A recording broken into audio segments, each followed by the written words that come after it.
encore des gens parce qu'ils n'ont pas de mari ou parce qu'ils n'ont pas de femme. Pourquoi? Qu'as-tu fait pour avoir ce que tu as? Parce que nous croyons que nous avons mérité ce que nous avons. Qu'as-tu fait? En vérité, qu'as-tu fait? Tout, la source, c'est Dieu. Amen. La force, c'est Dieu qui la donne. Même un homme, c'est Dieu. En vérité, dans le jardin d'Éden, Adam n'a pas demandé une femme à Dieu. Mais non.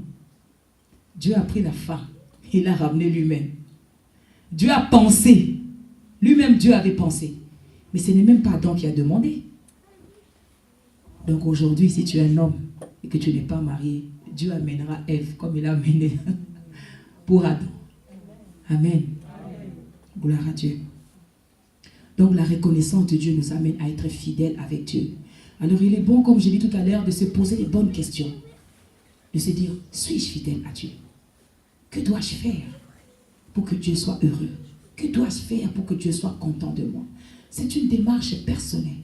Et si chacun de nous va dans cette démarche-là, nous allons voir comment Dieu accomplira des prodiges au milieu des saints. Lorsque les apôtres étaient avec Jésus, ils posaient beaucoup de questions. Alors bien aimé, quand tu peux, pose des questions à Dieu. Si des fois tu penses que c'est difficile pour toi, approche-toi des serviteurs de Dieu. Nous avons 2 pasteurs dans cette église. Approche-toi d'eux, pose des questions. C'est comme ça qu'on apprend. J'aime bien les enfants. Les enfants peuvent te poser la même question 10 fois. Maman, comment on allume le feu? Maman, comment on fait ça? Parce que l'enfant a la soif d'apprendre. Mais souvent, nous, les enfants de Dieu, nous avons laissé la soif de côté. On n'a plus cette soif d'apprendre de Dieu. Alléluia. Voilà.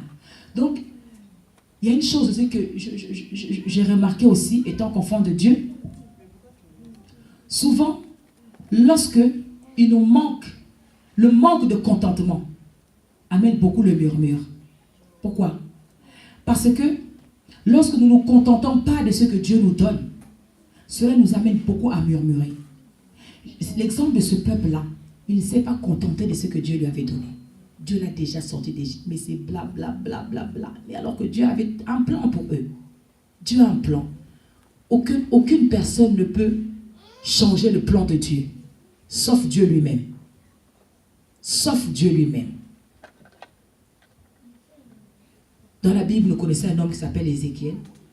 Dieu voulait le prendre. Dieu voulait le faire quitter, l'amener avec lui. Dieu voulait le faire mourir parce qu'il était atteint d'une maladie. Mais qu'est-ce qui s'est passé? Il a imploré la miséricorde de Dieu. Le plan de Dieu, seul Dieu peut le changer lui-même. Et qu'est-ce que Dieu a fait? Dieu lui a redonné 15 ans de plus à vivre. Dieu est capable de changer. Il a dit qu'il va faire telle chose. Si lui-même décide que moi j'ai dit ça, mais maintenant j'ai dit ça.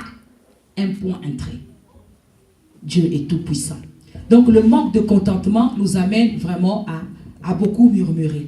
À croire, comme le dit les Blancs, il y a un proverbe qui dit quoi? Si je ne me trompe pas, l'herbe est toujours verte chez le voisin.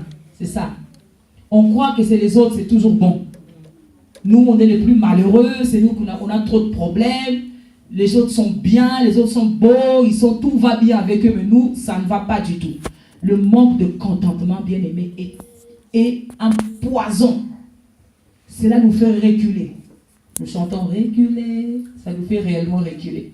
Spirituellement, ça ne nous amène pas vers l'avant.